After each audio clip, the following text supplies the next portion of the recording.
কৌশিকদা, তাহলে দেবরা কেমন লাগলো? আগে তো আমরা দেবরা দেখতে গেছিলাম। আরে বাহ, কি বলতো দেবরা? মুভি কোনো নামই শুনিনি, কেমন লাগলো বলো? হ্যাঁ, মুভি একটা হ্যাঁ, যেটার পরিবেশ পরিস্থিতি দেখে মনে হচ্ছিল যে বর্তমান সময়ের পশ্চিমবঙ্গের অবস্থা। জোরে বলে গেলো? হ্যাঁ, তো বলেছিল জোরে এরকম ভাবে বলা যায়। হ্যাঁ বলেছিলাম, কিন্তু আমি ওটা দেখার জন্য নিচ্ছে কিনা সেটাই ওই আমি বয়সটা ভালো করে নেয়নি কিন্তু। তোমাদের এটা শুনে কিছু এটা শুনে ঠাকুরের মাইটা মনে হচ্ছে। ঠাকুর বলছিলেন এক জায়গায়, আমি তোমাদের যেটা ফিস ফিস করে বলেছি তোমরা মটকায় দাঁড়িয়ে চিৎকার করে বলো। হ্যাঁ চিৎকার করে বলো। তো ঘটনাটার প্রেক্ষাপটে যেটা আজকে দেখছিলাম, যেটা দেখতে গিয়ে প্রায় প্রত্যেক সময়ের এখনকার যে বর্তমান পরিস্থিতি তার সামাজিক প্রেক্ষাপটটা মনে হচ্ছে। যে ঘটনাটা হয়তো রূপধর্মী গল্প, তার সাথে বাস্তবে কোনো সম্পর্ক নেই। সেটা তো ডাইরেক্টর প্রডিউসার ওরা বলবে, তুমি বলবে না, বলো। কিন্তু বর্তমান সময়ে যেটা পরিবেশ আমাদের এখানকার, সেটাই লাগছিল। আচ্ছা, যে যেমন বর্তমান সময়ে যদি দেখি, মানুষজন চরম অশান্তিতে দুর্ভোগে ভুগছে, কারণ সামাজিক পরিবেশ পরিস্থিতি সবই খারাপদের সঙ্গে আছে, বা খারাপ মানুষজনের আচরণ চলছে। মানুষজনদেরকে খারাপভাবে দেখছে, তাদের প্রতি সম্মান রাখছে না, যখন তখন মেরে ফেলছে। মানুষের স্বাস্থ্যের প্রতিও কারোর ভূক্ষেপ নেই, তাতেও দুর্নীতি চলছে। মানুষজনদের কাজবাদ হচ্ছে না। মানে আর্থিক সামাজিক যদি পরিবেশটা দেখি, তাহলে পুরো সামাজিক পরিবেশটাই বর্তমানে একটা খারাপ মোটিভেশন নিয়ে, খারাপ মানে ভাব নিয়ে চলছে, খারাপ লিডারদের দ্বারা যদি দেখতে পাই। পলিটিক্যাল লিডার না, যে কোনোভাবেই সব জায়গাতেই। এখানে আমার একটা জিনিস মাথায় আসে যে তোমরা কোনো ওয়ার্ল্ড ওয়ার 2 এর টাইমটা বা ওয়ার্ল্ড ওয়ার 1 এর টাইমটা তো আমরা ছিলাম, বা তার আগে যে টাইমটা যখন মঙ্গলরা অ্যাটাক করেছিল ওই টাইমটা, ওই টাইমগুলো দেখেছো? পড়েছি, হিস্ট্রিতে পড়েছি আমরা, হিস্ট্রিতে পড়েছি। এখনের থেকে হাজার গুণ খারাপ টাইম অবশ্যই ছিল। তাহলে এখন আমরা যেগুলোকে খারাপ বলছি, এটা খারাপ না ওটা খারাপ, এটা ভাবার বিষয়। এটা পরিস্থিতির সাপেক্ষে তখনকার যে মানসিক স্তর, মানুষের যে পরিবেশ, সেই পরিবেশ অনুযায়ী সেই ডেভেলপমেন্ট আসেনি। কিন্তু এখনকার দিনে মানসিক যে চিন্তা ভাবনা, তার সাথে এটা যায় না। তাহলে ব্যাপারটা দেখতে গেলে ওটা কোনো আমাদের কার্ভটা কোথাও উঠেছিল, যেটা আমাদের মোরাল ভ্যালুগুলোকে এত হাই স্ট্যান্ডার্ড করে দিয়েছে, এখন আবার নেমেছে। তো এখন আমাদের মনে হচ্ছে ওই পরিস্থিতি যায়নি। আগে তো একটা রাজা চেঞ্জ হচ্ছে, মানে একটা রাজা থেকে একটা রাজা যাবে মানে ব্লাড বাথ। এই বয়স ব্লাড বাথ হয়, কিন্তু এখন হয়, কিন্তু জেনারেল পাবলিক আমরা তাও সুখে আছি। কিন্তু আমরা জেনারেল পাবলিক সুখে আছি। কে মন্ত্রী হলো তা দিয়ে আমাদের বুক ধরপড় করার কিছু নেই সাধারণত।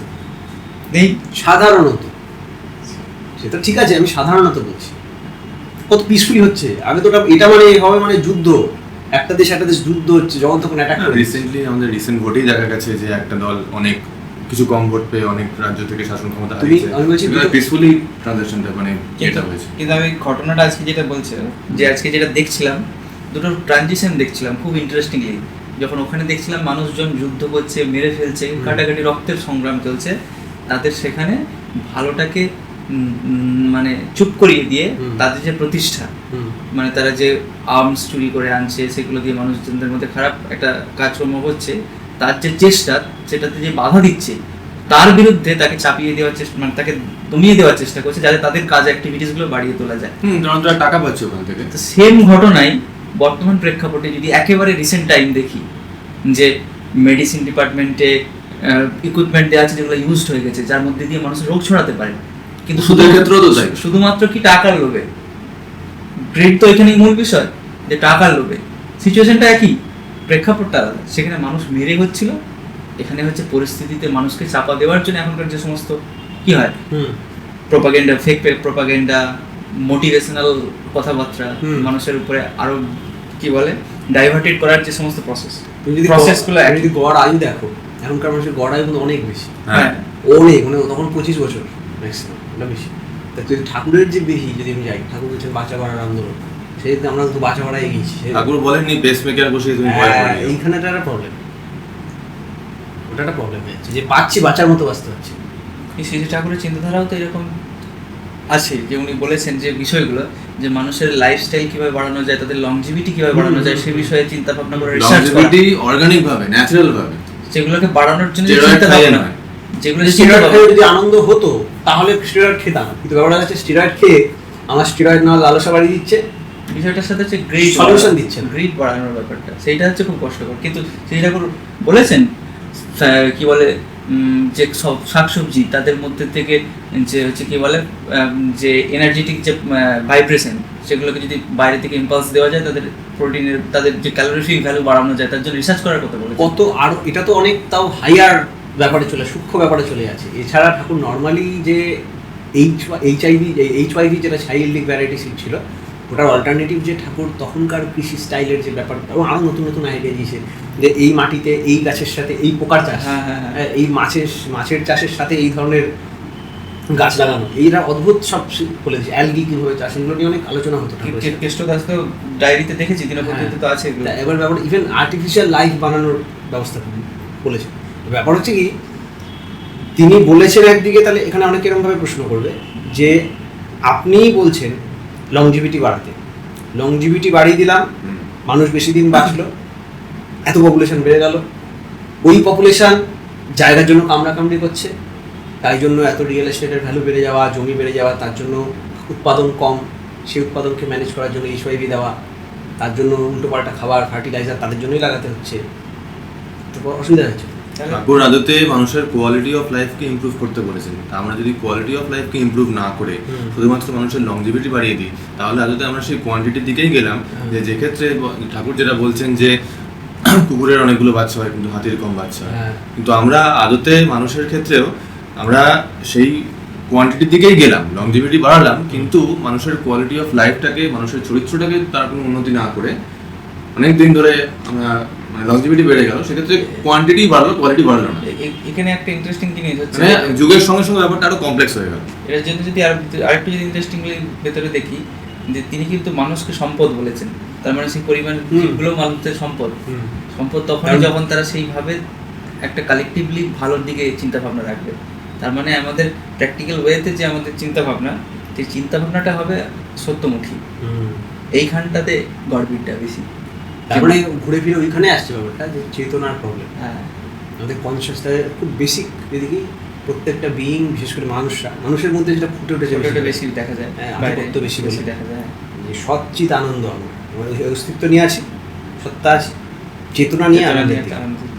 এবার সেই চেতনা আনন্দ প্রবলেম হয়েছে, আনন্দ চাইছি ওটাও চেতনা প্রবলেম হয়েছে। চেতনাটাই তো মিনস। আমাদের কাছে আনন্দটা বলতে কি দাঁড়িয়ে গেছে? আনন্দটাও একই জিনিস সবসময়ের জন্য আনন্দ মানে বেড়ে ওঠার যে আস্বাদন। নর্মাল একটা কুকুর ছাড়া মানুষের কথাই বলি, আমি 1 লাখে খুশি, এর বেশি দিন থাকতে পারবো না। ভিতরে একটা কি একটা কাজ করে সবার ভিতরে, এটা সবসময় গ্রিড বলে গ্রিড একটা এমন জিনিস কাজ করে যে যেইটাই আছে সেটাই সুখী থাকতে চায় না। আবার আড়ালে আরেকটা জিনিস আছে, যতটুকু আছে ততটুকু হারাতে হচ্ছে। এটা ভেবে দেখো, আমি 1 লাখের মালিক, তো 1 লাখটা হারাতে চাই না, 1 লাখটা রেখে আমি 2 লাখ করতে চাই। আমি 2 লাখ করতে, আমার বাড়ি আছে, গাড়ি আছে, একটা আরেকটা বাড়ি হলে ভালো হয়। ওটার বদলে যদি বলি এই বাড়িটা নিয়ে নেবো, তাহলে না তাহলে থাক। একটা ইনার্শিয়া কাজ করছে, বাংলায় বলে না আছি, এটা আছে ইনার্শিয়া, মানে আছি, এই যেরকম আছে আছি, মানে স্থিতি বলে, স্থিতি হয়তো জাড্ডো। তোমাকে তুমি যেটা আছো তোমাকে ঠেলার জন্য একটা আলাদা লেভেলের শক্তি লাগে, ওইটাকে ওভারকাম করে যেতে হবে, ওটা তোমার ইনার্শিয়া, ফিজিক্সের ভাষা। আর আরেকটা হচ্ছে তুমি বসে থাকতে চাও, সেটা নতুন করতে চাও, ফোর্স জেনারেট করতে চাও। আর এই ফোর্সের মধ্যে দিয়ে চলে আসছে রিয়াকশন, অ্যাকশন, নিউটনের 3টে লয়ের মধ্যে মোটামুটি সব চলে আসছে। তৃতীয়টা চেতনা, দ্বিতীয়টা বর্ধন সম্বেগে, প্রথমটা হচ্ছে অস্তিত্ব, সত্তা, সৎ চিত আনন্দ। যদি বলে প্রথমটা কি বলে নিউটন, আনলেস অ্যান্ড আনটিল কোনো জিনিসকে তুমি চেঞ্জ না করছো, মানে ওটাকে যদি বাইরের থেকে এক্সটার্নাল ফোর্স দিয়ে ওটাকে ডিস্টার্ব না করে দাও, তাহলে যেটা আছে সেরকম থাকতে চাই। এটা যে সত্তার বৈশিষ্ট্য, অস্তিত্ব আছে, ইনার্শিয়া আছে, চাই বাস আখানো। দ্বিতীয়, আমি এই যে আছি, আমি জন্মানোর সাথে সাথে আমার পারিপার্শ্বিকের সাথে একটা ইন্টারাকশন হলো, হাওয়া আছে লাগছে, তোমার সাথে কথা বলছি, এটা যেন আমার আয়ত্তের বাইরে, আমার আওতার বাইরে, তোমাকে আমি কন্ট্রোল করতে পারছি না। মনে হাতটা কিন্তু আমার ইচ্ছা মতো কন্ট্রোল করতে পারছি, তোমাকে আমি কন্ট্রোল করতে পারছি না, বরং তোমাকে কিছু একটা দিয়ে নিতে হচ্ছে, তোমাকে একটা প্রশ্ন ছুটতে হচ্ছে, অ্যান্সার পাচ্ছি, তোমাকে একটা এরকম করে খোঁজাতে হচ্ছে, রিয়াকশনটা দেখে আনন্দ পাচ্ছি। অ্যাকশন রিয়াকশন, নিউটনের 3rd law, every action has an equal and opposite reaction. এটা যে চেতনা, চিত, চিত মানে হচ্ছে সারা প্রবণতা, সারা দেওয়া নেওয়ার ক্ষমতা। আর তৃতীয় যেটা মানে নিউটনের সেকেন্ড ল, সেটা বলছে F = ma, যে rate of change of momentum K force বলা হয়। অ্যাক্সেলারেশনের কনসেপ্ট প্রথম আসছে। অ্যাক্সেলারেশন মানে বাড়ানো, স্পিড বাড়ানো, যতটা বাড়ানো যায় টাইমের সাথে স্পিড বাড়ানো। সেই ওটা আমাদের একটা তরল বলে বাংলায়। হ্যাঁ তরল এমন তরল থেকে উত্তরণ উপরের দিকে বেড়ে ওঠা, একটা এমন ভিতরে ফোর্স ঠেলছে, বেড়ে যাও বেড়ে যাও বেড়ে যাও। যে রবীন্দ্রনাথের কবিতার মতো বলেছে না, যে হে বৈরাগিনী, এই নিরন্তর চলা তোমার রাগিনী, অন্তহীন দূর শব্দহীন সুর, তোমায় নিরন্তর দেয় সারা, সর্বনাশা প্রেম তার, তুমি তাই নিত্য ঘর ছাড়া, যেটা ছিল ওই যে চঞ্চলা কবিতাটা। এই যে অ্যাকশন, হ্যাঁ ওই তো হে বিরাট নদী, যেটা ছিল। তাই এই যে কাজ করছে বেড়ে ওঠার জন্য, ঠেলেই যাচ্ছে, বাড়ছে। এবার এটাকে আরো তুমি কমপ্লিকেটেড ভাবে দেখতে পারো, সহজভাবে ওইটাই ঘুরিয়ে ফিরে সব কিছুর মধ্যে আছে। কুত্তা বিড়াল পশু পাখি মাছ সব মিলে হয়ে আমরা একটা পরিণতি, ওরাও ওই রেসে আছে। আবার আমাদের মধ্যেও আমরা তো এটা পিণ্ড দেশে দেখছি, মানে ফিজিক্যাল বডিতে দেখছি, সাটল লেভেলেও ওইটা চলছে। উন্নততর জন্ম করে ভাবছি আরও কতটা এগিয়ে রাখা যায়, আর কতটা এগিয়ে ওই বর্ধন। প্রবলেম হয়ে যাচ্ছে, আমরা এখন যে জেনারেশনে এসেছি ওই রেসে আছি, কিন্তু নতুন বাড়ি কিনতে গিয়ে পুরনো বাড়ি হারিয়ে যাচ্ছে। যে পরিস্থিতিতে এখন আছি আমরা, পুরনো অ্যাসেটগুলো এত যুদ্ধ এত কিছু করে যে সাম্রাজ্য, যে সিভিলাইজেশন আমরা বানিয়েছি, যার উপর দাঁড়িয়ে আমরা ফিজিক্সে একটা ভাষা shoulder of giant's, I stand on the shoulder of giant's করে ওদের জায়েন্ট বলে আমি ওদের বাজে বলছি। কৃষ্টির অবমাননা, আপ টু ডেট হচ্ছে না, শুধুমাত্র শুধুমাত্র লেটেস্ট পেজটাকে নিয়ে পড়ে আছে। তাতে কি হয়েছে, বইয়ের আগেগুলো ছড়িয়ে দিলে লেটেস্ট পেজটাই ফার্স্ট হয়ে যাচ্ছে, বিপন্ন হয় না, পুরো গড়বড় হচ্ছে। তাহলে আজকে ধরো নতুন মডার্ন বলছে, আমার মা বাবা অর্থোডক্স এবং তারা কী সব ভুলভাল মানে দিদারা, ওসব আমরা মানি, আমরা মডার্ন, আমরা লেটেস্ট, আমরা ইত্যাদি সব, হ্যাঁ আমরা এই করি সেই করি। তো এটা এরকম রাখলে কি এরকম করে যাবে সাউন্ডটা, নাহলে এটাকে সব দিক দিয়ে সাউন্ড নেবে, সব দিক দিয়ে। এখানে অ্যাকশন রিয়াকশন দিয়ে মনে পড়লো, কৌশিকদা যেটা বলছিল আজকে সমাজের যেরকম পরিস্থিতি, অন্তত আপেক্ষিক মানে আপাত দৃষ্টিতে একটা পজিটিভ দিকও দেখা যাচ্ছে, সাধারণ মানুষ বেশ কিছুটা সচেতন, তাই না? এই ওইখানে ইন্টারেস্টিং পয়েন্টটা দেখছিলাম যে কোনো একটা মানুষ যেটার বিরুদ্ধে দাঁড়িয়েছে সেই সচেতন, তাহলে লিডারশিপের প্রয়োজন, যাকে প্রয়োজন। কিন্তু আমি একটা জিনিস দেখি, যে মানুষটা আজকে সচেতন, যে মানুষটা দুদিন আগে এতটা সচেতন ছিল না, আজকে যখন সে ব্যাপারটা নিয়ে চর্চা করছে, ব্যাপারটা নিয়ে সে আরো জানবে, জানার পর তখন সে একটা সময় গিয়ে দেখবে যে আজকে যাদের জন্য রাস্তায় নামলাম, আজকে যাদের জন্য দিনের পর দিন ধর্নায় বসে থাকলাম, তার বাবা মা যদি সানফার্মার গাড়ি করে ঘোরে, তার মালয়েশিয়ার ট্রিপটা যদি সানফার্মার স্পন্সর করে, তার মানে সে সানফার্মার মেডিকেল রিপ্রেজেন্টেটিভ তাকে যে ওষুধ লিখতে বলবে সে সেই ওষুধগুলো লিখবে, রোগীর প্রয়োজন থাক কি না থাক, যদি সে এত কিছু নেয় সানফার্মার থেকে। যখন সাধারণ মানুষ এটা অনেকে জানে না, যখন আজকে সে এই বিষয়টা নিয়ে চর্চা করার পর যখন সে জানবে যে আমার সঙ্গে এইরকম একটা স্ক্যামও হচ্ছে, শুধু ওই যে স্ক্যাম হয়েছে ওদের সঙ্গে, তার জন্য আমিও অ্যাফেক্টেড, আমি তাকে মেন্টাল সাপোর্ট দিয়েছি, ফিজিক্যাল সাপোর্ট দিয়েছি, কিন্তু সেও যে আমার সঙ্গে একটা স্ক্যাম করবে না সেটা নয়, সেও আমার সঙ্গে অনেক দিন আগে থেকে স্ক্যাম করে আসছে, তখন তো সেই মানুষটা মনে হবে যে আমার সঙ্গে বিশ্বাসঘাতকতা করলো না, তখন সেই মানুষটা কোথায় দাঁড়াবে? একটা সহজ বিষয় সেটা হচ্ছে একটা পুরো কমিউনিটি যখন হয়, যদি আমরা শ্রী ঠাকুরের আগেই দেখি যে ঠাকুরের কাছে যে ভক্তরা এসেছিলেন, তাদের তো অনেকেই ছিলেন যারা শ্রী ঠাকুরের কথা মতো চলেননি, তার কথার বিপক্ষে গিয়ে তাকে বিক্রি করার চেষ্টা করেছেন, কাজকর্ম করেছেন। তাদেরকে দেখিয়ে বলা হতো যে শ্রী ঠাকুরের এইরকম আচরণ, তাদের মানুষজন এসব করে। কিন্তু শ্রী ঠাকুরের কাছে যারা এটাও শুনে এসেছে তাকে পরীক্ষা করতে, তাকে দেখতে, তারা এসে দেখেছে যে শ্রী ঠাকুরের মধ্যে যে সত্তাটা, তিনি এত মানুষকে ভালোবাসছেন, এত মানুষের ভালো কিছু করে দিচ্ছেন, তিনি বিষয়টা কতটা সৎ। তাই তাকে ভালোবেসে এসে, তার গালি দিতে এসেও তাকে ভালোবেসে ফেলেছে। তো দেখেছি আমরা জনার্দন দার কাছে গালি শুনতেই তো এসেছিলেন, কিন্তু এসে ভালোবেসেছিলেন।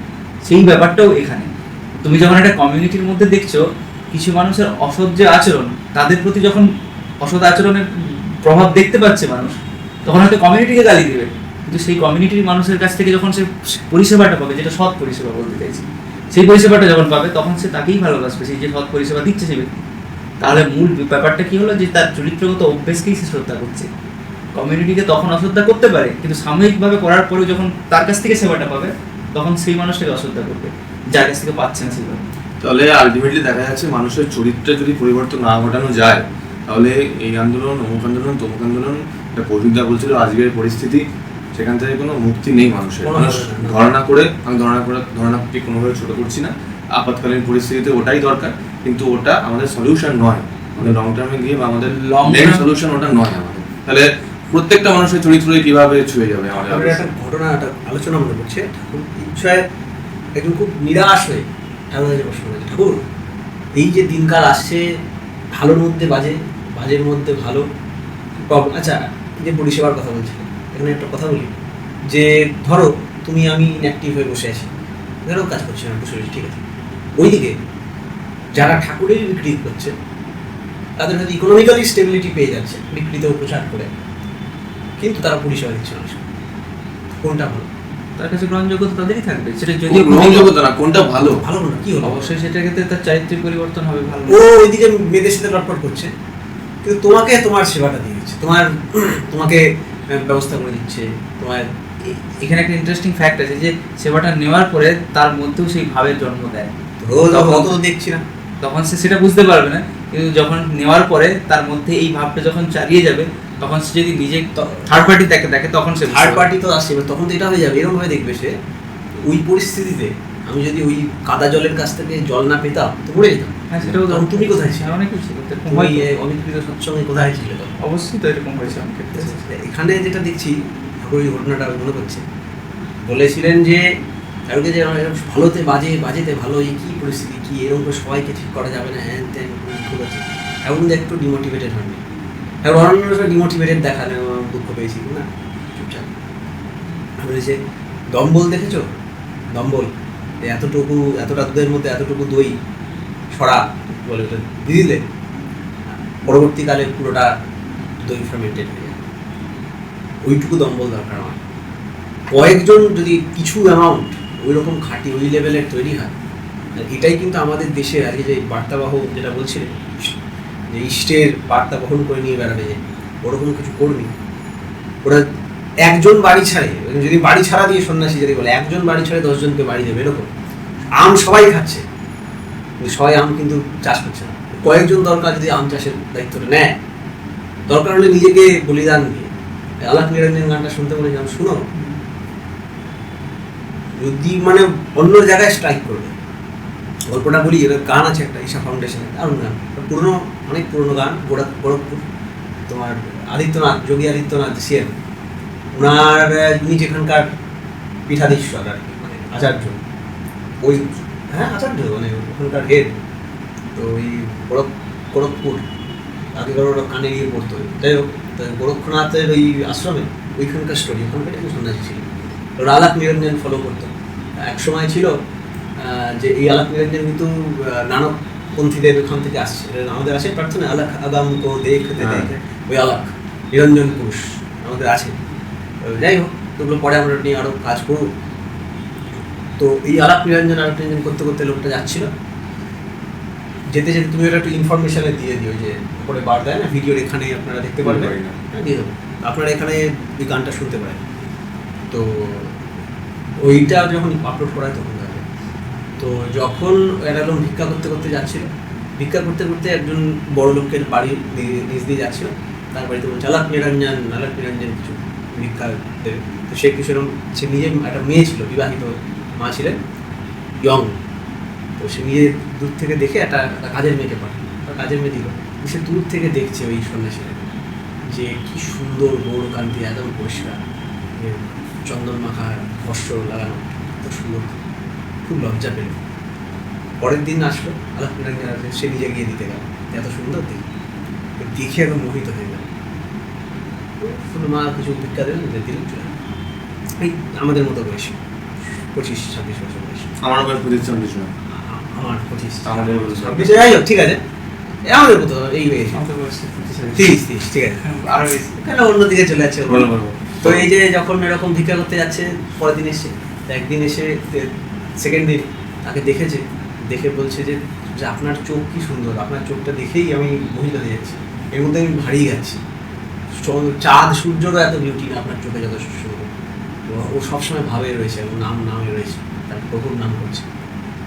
ও চোখে চোখ রেখে তাকিয়েছিল মায়ের, সে মেয়েটা তার দিকে তাকিয়ে বলেই যাচ্ছে, ভুলে গেছে যে বিবাহিত সে, হ্যাঁ ভুলে গেছে। তা ও মায়ের কথাটা শুনলে এরকম করে চুপচাপ শুনলো।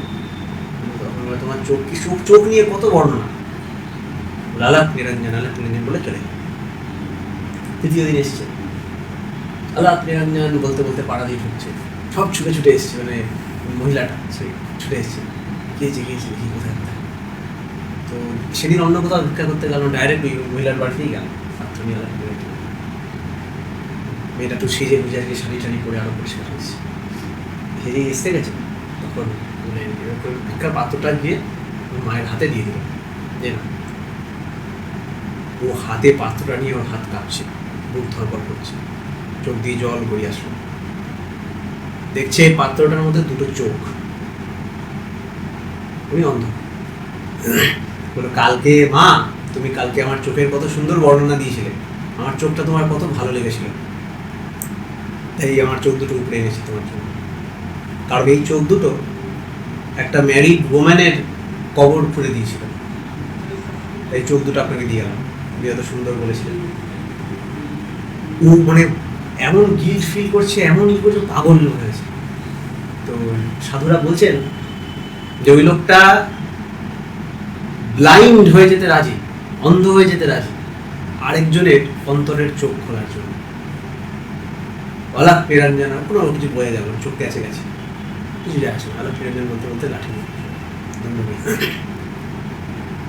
এ হচ্ছে আমাদের যাজক অধৈর্য ঋত্বিক নয়, অবশ্যই অধৈর্য ছিল। অনেকে হয়তো বলবে না, যারা জানে ঋত্বিক ছিলেন না, অধৈর্য ছিলেন। এটা হচ্ছে আমাদের এখানকার যোগীদের, ভক্তদের পরিচয়, যারা অ্যাকচুয়াল ওয়ার্কার, ছোট ছোট জিনিসের জন্য জীবন দিয়ে দিতে পারে। কিন্তু সে চেঞ্জটা মনে হবে কি করলো একটা মেয়ের জন্য, তখন বলবে ওই চোখ দিয়ে কত কিছু করতে পারতো, বই বানাতে পারতো। ওটা যারা ঠাকুরের এরকম কাজ করে, ওইরকম সব কিছুর মধ্যে ভগবত দেখে তার জন্য কাজ করে, ভাবে এটাই আমার ডিউটি। কিন্তু মেয়েটার অন্তরের চোখ খুলে দিল, অদ্ভুত ইন্ট্রোস্পেকশন স্টার্ট হয়ে গেল মেয়েটার, যে কি মানে কি চায় প্রাপ্তি কি জীবনে, পাগল, মাথা খারাপ। আর নিজের মধ্যে এমন গিয়ে সত্যিই তো আমি একজন বিবাহিতা, আমি এরকম ভাবে কেন ভাবলাম। প্লাস ওকে দেখো, ও মানে আমাকে চোখ দিয়ে গেল, কত ব্যথা ঠেথা, প্লাস ও আগামী জীবনের কিছু ভাবলো না। এটা হচ্ছে নেচার, যারা দুনিয়াকে বিয়ন্ড কালার আর বিয়ন্ড টেস্ট দেখেছে। যে নিরঞ্জন মানেই তাই, রং নেই, আলাপ মানে যে দেখা যায়, যে ওটা পেয়ে গেছে না, তাহলে ভাবো সে কি এমন পাচ্ছে যার জন্য চোখ দিতে রাজি আছে। এটা ঠাকুরের কর্মীরা, যেমন ঠাকুর বলতেন এই যে তোমার পুণ্যপুঁথিতে আছে বৃষ বাহন, ওই যে বলছে, তারপরে বলে বিষধর, শিব বলছে তোরা পারবি, ওখানে আছে তোরা বিষ খা, সবাই বলেছে তোরা বিষ খা, অন্যদের নীলকণ্ঠ যে বিষ পান করেছে তোরা বিষে বিষ পান। বুঝলাম। আজকে পরিস্থিতির সঙ্গে আজকে যে বিষয় আলোচনা হচ্ছে তার সঙ্গে এই সম্পর্ক। আমরা যারা এই গল্প করছি, আমাদের কিছু মানুষের এরকম দরকার যারা ঠাকুরের নীতিবিধির চাষ করবে, আচারে কতগুলো আলাপ নিরঞ্জন দরকার এই মুহূর্তে, আজকে জটিল পরিস্থিতি। ঠাকুরেরই নাম, কতগুলো মানুষের দরকার, সেটা আমার দরকার, আমি একাই হবে। আর তৈরি করতে থাকবো যটা পারি, যটা সম্ভব। সবাই তো হবে না, দেখেই বুঝতে পারবে। ইচ্ছা একটা অদ্ভুত, ঠাকুর একটা সুন্দর জায়গায় বলছেন, যে বইটা ছিল এখানে, শুনে হয়তো অনেকে ডিমোটিভেটেডও হয়ে যাবে। বললেন যে এরকম মানুষ হয় না, এই মানুষ ঘষে মেজে তৈরি করা যায়, এরকম মানুষ জন্মায়। শুনে অনেক ভাবে আমার প্রত্যেক মানুষই জন্মায় নিজস্ব বৈশিষ্ট্য। হ্যাঁ, এবার তার উপর ওটার কোনো রাস্তা নেই, তার নিশ্চয়ই আছে, নিশ্চয়ই এখানে কি করে বলছেন যে এরকম মানুষ জন্মায়, যে ঘষে মেজে হয় না, কিন্তু ঘষে মেজে যাতে জন্মায় তার ব্যবস্থা করতে হবে। ঠাকুর বলছেন এত শুনেও সংকল্প জাগে না, এই সংকল্প দরকার। ফার্স্টে এটা করার জন্য সংকল্প দরকার। আর যদি দেখো তুমি সংকল্প নিতে পারছো, তুমি জন্মে গেছো। এই জায়গাটা আমরা কেন বুঝতে পারি না? বারবার ভাবি, ও তাহলে তো আমার ভাগ্যেই নেই। ভালো কথা, তুমি সংকল্প নিতে পারছো এখন? হ্যাঁ, আমি আজ থেকেই সংকল্প নিতে পারি, আজ থেকে আমি ঠাকুরকে দিয়ে দেবো। ঠাকুরের অ্যাক্টিভ কর্মী আমি। তার মানে তুমি জন্মে আছো তো, তুমি পারতেই না এই অবধি, তুমি এই অবধি এসে গেছো, এগিয়ে গেছো, এমন পরিস্থিতিতে এসে গেছো যে পরিস্থিতিতে দাঁড়িয়ে তুমি এই কথাটা ভাবতে পারছো যে এরকম দম্বলের লোক দরকার, দেন ইউ আর সিলেক্টেড। ঠাকুরকে বলছিলেন, জিসাস ক্রাইস্টের একটা বাণী করে শোনাচ্ছিলেন যে many are invited, few are chosen. জিসাসের বাণী, অনেককে ইনভাইট করা হয় কিন্তু few come are few are chosen, কিছু লোক চুজ করা হয়। ঠাকুর বলছেন because very few choose to be chosen. তুমি চেয়েছ, আমি চুজ হব, ওটাই তুমি তোমার চোজেন। ওই ইচ্ছাটা জেগে ভাবো, মন একটা ডেঞ্জারাস জিনিস, সবসময় উথাল পাথাল হচ্ছে ইচ্ছা। একটা শাড়ি দেখবে, শাড়ি দেখে ইচ্ছা, শাড়ি দেখে ভালো লাগবে, ইচ্ছা। আর একটা যদি যে বাসনা, ভব সমুদ্র, ভাবের সমুদ্র চলছে উথাল পাথাল। মাইকটা দেখলাম ইচ্ছা করছে, ব্যাগটা দেখলাম ইচ্ছা করছে, এত কোটি কোটি ভাবার মধ্যে তোমার ওই সবচেয়ে কঠিন ভাবটাই মাথায় জাগতে হলো, ভগবানকে পাবো। আরে ভাই, এই যে গানে আছে তোমার রবীন্দ্রনাথের গানে, যাকে না পাওয়া যায় তারই আমার মধ্যে কি করে জাগলো, ওই তোরা যে যা বলিস ভাই আমার সোনার হরিণ চাই, আছে না ওটা? বলে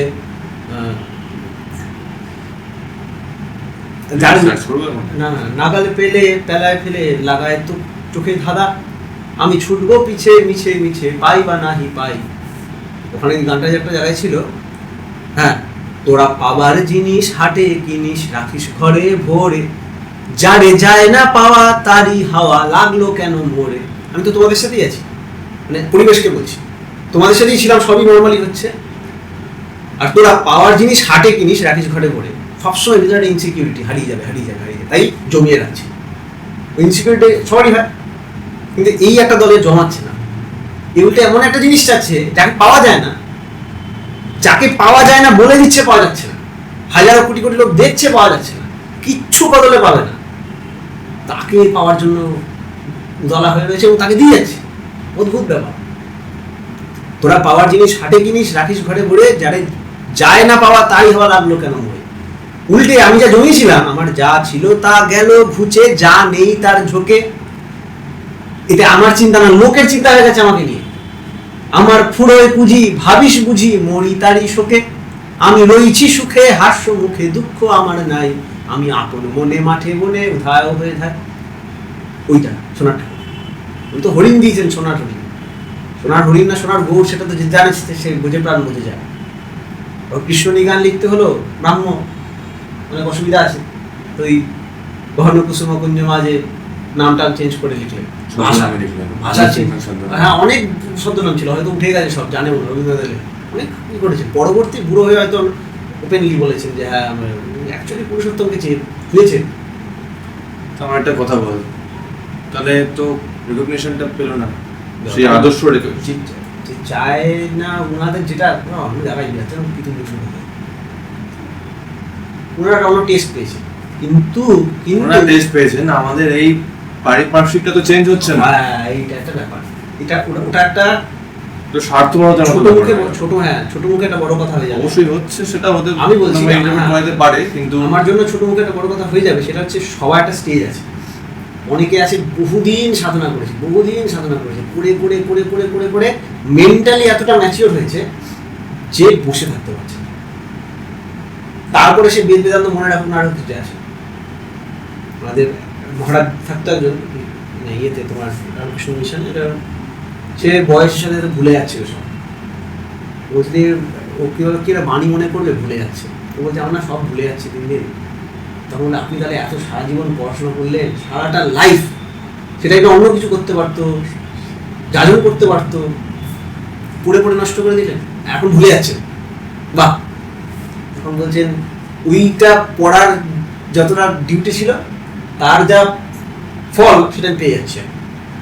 এবার আমার যাজন স্টার্ট হয়েছে, মানে এই স্টেজে আসার জন্য ওগুলো কভার করে আসতে হয়েছে অনেকটা ওরকম।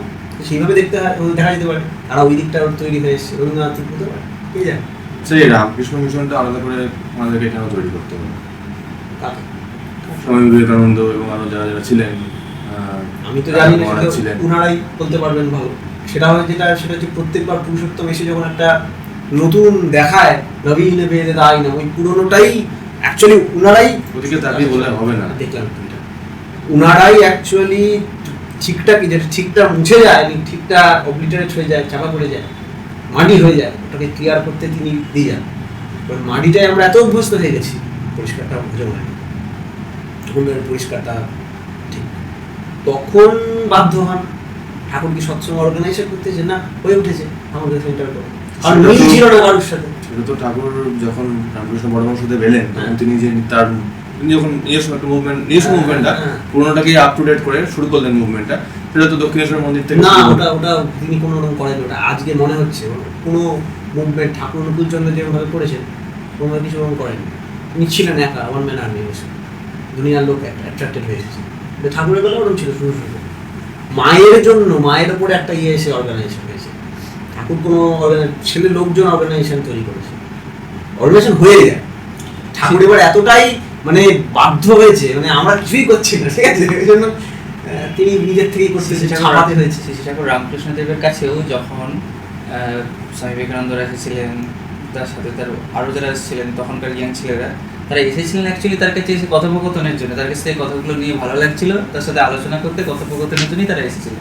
ঠাকুরের কাছেও যখন এসেছিলেন মানুষজনেরা, তারাও কিন্তু ঠাকুরের কথার তার কাছ থেকে ভালো উপদেশ, এই সমস্ত জিনিসগুলো অ্যাট্রাক্টেড হয়ে এসেছিলেন। তার আকর্ষণ তো অবশ্যই তার দৃষ্টি, মানে তার পরিবেশের গোটা ব্যক্তিত্ব ছিল, কিন্তু তারা মূলত যে বিষয়টাতে আকৃষ্ট হতেন তখনকার ইয়াং জেনারেশন, দুটো সময় যে ইয়াং জেনারেশনেরাই আকৃষ্ট হতেন, তার একটা মূল কারণ ছিল যার কথাগুলোর মধ্যে দিয়ে অনেক কিছু মানে তাদের কনসেপ্টের চেঞ্জেস আসতো, সেই জিনিসটা অ্যাট্রাক্ট করতো। এখনকার ইয়াং জেনারেশনের অনেকে বিমুখ কেন, সেই সামনে সেই ব্যক্তিত্ব নেই বলে। এটার মধ্যে আধার থাকে, যেটা বললো বসে তৈরি করার থেকে ওটা একটা আছে, প্লাস আমাদের চাষ করা হয়নি, ওটা চাষেরও ব্যাপার থাকে, চাষ করিনি, কিছুই করছি না, বসে গেছি ঘরের মধ্যে।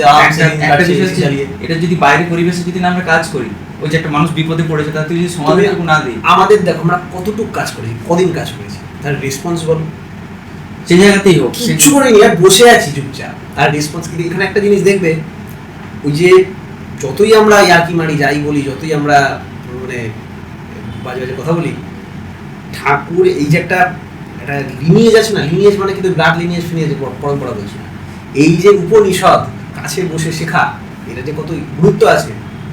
পার্সোনালিটি ডেভেলপ করার জন্য তোমাকে আরেকজন পার্সোনালিটির কাছে যেতে হবে অবশ্যই। এই যে ইষ্টবাহী ব্যাপারটা, হ্যাঁ, সঙ্গের ইষ্টবাহী না, কিন্তু মানুষ যোগাযোগের থেকে মারধর খেয়ে হলে দরকার হলে যে তৈরি হওয়া কত দরকার, বিরাট। ওইটাই তো, ওই জায়গাটাই তো কেটে দিয়েছি। আমার ইগোকে আমি প্যাসিভই করতে দিলাম না। তারপরে তুমি কত বই পড়ে কি করবে, ওই তো একটা ছেলে আছে বাংলাদেশের, ভাব রে বাপ, মাথা খায়। এরকম অনেক জায়গাতেই আছে। বিষয়টা হচ্ছে কি, বই কিন্তু পড়ার মধ্যে আমি দেখেছি, আমি এটা শিখেছি তাদের থেকে, যে দুনিয়ার বই পড়ে যা কিছু করে নি, কিচ্ছু করতে পারেনি। একদম। যদি নিষ্ঠা আর ভক্তি থাকলে একটা টাচে তুমি ট্রান্সফর্ম হয়ে যেতে পারো। এটাই তো আমাদের ছিল অভ্যাস। আগেকার দিনে দেখো, সব দিনই এটাই ছিল, এই টাচটা ছড়িয়ে দিতে হবে, দিনই ছিল, এই টাচটা ছড়িয়ে দিতে হবে। এটাও দরকার। সেটা কি ইউটিউবের মাধ্যমে ছড়াবে? অবশ্যই যোগাযোগের আগুন লাগাতে পারে, আগুন লাগাতে এটা একটা ফুল কি লাগলেই বিষয়টা বুঝতে পারলো। আমার ইয়ের ঘটনা, ব্যক্তিগত ব্যাপারে অভ্যাসটাই। আকবর বীরবলের গল্প একটা মনে পড়ছে, যে একটা লোক গেছিল আকবরের কাছে, টিভিতে দেখেছি, বিয়ে দেবে, মেয়ের বিয়ে দেবে, তো সে ঠান্ডা জলের মধ্যে চান করছে। ঠান্ডা জলে বলি, সারা ঠান্ডা জলের মধ্যে চান করতে হবে, বুদ্ধি থাকতে হবে, যদি সহ্য করতে পারো তাহলে তোমার মেয়ের খরচা আমি ঢুকিয়ে। আচ্ছা, তো সে ঠান্ডা জলে গেছিল, জানে মরে যাবে, পারবে না। পরের দিন উঠে এসছে, বলছে হ্যাঁ সারা রাত ঠান্ডার মধ্যে ছিল। কি করেছিলে? বলে ওটা আমি ছিলাম, আপনি দেবেন তো আমাকে টাকা? হ্যাঁ দেবো, টাকা দেবো, চিন্তা নেই। দূরে মশাল জ্বলছিল, মশালের দিকে তাকিয়েছিলাম এবং ভাবছিলাম ওইটাই নিয়ে নিচ্ছিলাম, ওইটাই আমার হিট। ওই মশালটা চলছে, ওই আগুনটা আমি মনে মনে ভাবছিলাম, ওটা আমাকে সারা রাত বাঁচিয়ে রেখেছে। তখন একজন বদমাইশি করে বললো, ও তো দূরে মশাল, তাহলে তো মশাল লেগে হিট আসছিল, দেবো না। তো বীরবল আবার করলো, পরের দিন ভাত রান্না করে দেখেছে, নেমন্তন্ন করেছে, আবার গেছে দেখছে উনুন ওই পড়ে ভাত পড়ে রয়েছে, ভাত হচ্ছে না। বলছে এত দূরে কি হিট যায়? এই করে তার গল্পটা এরকম ভাবে যায়। ব্যাপার হচ্ছে দূরের আকবর কিরকম মানে কঠিন মানুষ ছিল। আকবর তো সিনেমায় দেখাচ্ছে এরকম বুড়ো বয়স হচ্ছে, 17-18 বয়স ছিল। আমি তো দেখিনি, তুই এটা দেখেছিস? না, মানে সিরিয়ালে দেখিছে গোপ হয়ে মোটা এরকম হয়ে আছে, কিন্তু ও মনে হয় ছোটবেলায় রাজা হয়ে গেছে। আকবর তো বহু ছোটবেলায় রাজা, ও যে যা বলতো তাই মোটামুটি বৈরব খেলার নেতৃত্বে থাকতো। যেদিকে হিমু বলে ছিল না, হিমু বলে, হ্যাঁ, হিমুকে পাঠিয়ে দিয়েছিল না দূরে কোথায় একটা, জানি না। ভুলে ভুলে গেছি। তো এই তো অনেক ভুলভাল স্টোরি আছে। হ্যাঁ, এবার মূল কথা হচ্ছে যে হ্যাঁ, মূল কথা। ওই রকম ভাবে দিতে পারে দূরের আগুন। আর তাছাড়া এই সবের মাধ্যমে সংস্পর্শে তো আসছে সেরকম মানুষের কাছে কম এসছে, আমূল পরিবর্তন দেখেছি লোকজনের। আচ্ছা, এর আগে আমাদের অডিয়েন্স আরো কনফিউজ হয়ে যায়, কারণ যে জায়গা থেকে ব্যাপারটা শুরু হয়েছে আর এখন আমরা যে জায়গায় কথাটা বলছি, আমাদের অডিয়েন্স এর আগে আরো বেশি কনফিউজ হয়ে যাক, আর তুই যাতে বারবার দিকে না তাকাস। আমরা একটা কনক্লুসিভ ব্যাপার আসছিয়েছি, যেটা তোমাদের মিলে বলি। আজকের পরিস্থিতিতে যে বিষয়ে আলোচনা করছি, কনক্লুড করে ব্যাপারটা। সব সময়ের জন্যই পুরুষোত্তমদের বাণী রয়েছে, সেগুলোকে অভ্যাস করা, চরিত্রগত করা, এবং যে মানুষ অনেকটা চরিত্রগত করেছে তার কাছে বাধা দিয়ে শেখা, এটাই হচ্ছে মূল বিষয়। একদম। আর পরিস্থিতি খারাপ ভালো থাকুক, আমার মনে হয় আমি যা বুঝেছি স্পিরিচুয়ালিটির লক্ষ্যই হচ্ছে খারাপ ভালো উভয়ের উপরে থাকা। সুখ দুঃখ কিছু ব্যাপে নেই ছুটে সামনে পা।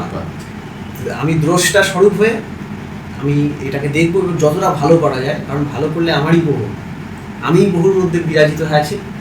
শ্রী ঠাকুরই আমার আসল আমি, বা আমার যে পরম পিতা, সেখান থেকে যে চেতনার উদ্ঘোষ হয়েছে, যেখানে আমি আইডেন্টিফাই করতে পারি এই নাম নিজে নাম, এই নাম নিয়ে, যাকে দেখে আমি সবচেয়ে বেশি আইডেন্টিফাই করতে পারি, সেই মূর্ত প্রতীক সে আদি পুরুষের। মুভিটা না, আদি পুরুষের দেখাই যাবে না। তো আদি পুরুষের উপরে, আর আমার মধ্যে সেটা জলজল করছে। তখন দেখে যেভাবে বলছে নির্বিচারা ভেদ প্রেম, তখন চোখ খুললে দেখতে পারি ওই আমার মতোই সবাই আছে, আমার যেরকম ব্যথা লাগে সবার সেরকম ব্যথা লাগে। এটা আমরা জেনেও ভুলে যাই, ওটা যখন ঠিক ঠিক জানা হবে তখন চিমটিকার তো 3 বার ভাবতে হবে, আবার অনেক জায়গায় মারতেও কিছু হবে না, তখন অ্যাকচুয়াল দাড্ড আসবে চরিত্রে। কেন, যেমন আমার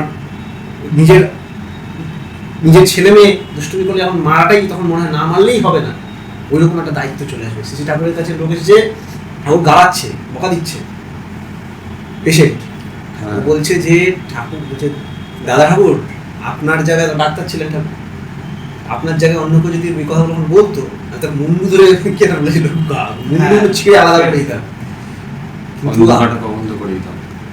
কিন্তু আপনি এত ভালোভাবে বোঝা দিচ্ছেন, এত ভালোবাসা কাউকে পাই, আপনি আমাকে খুব এই ব্যাপারটা কৌশিক দেওয়ার পরে বলছিস না সেদিন, সেই ডাটা নাম্বার দিয়ে।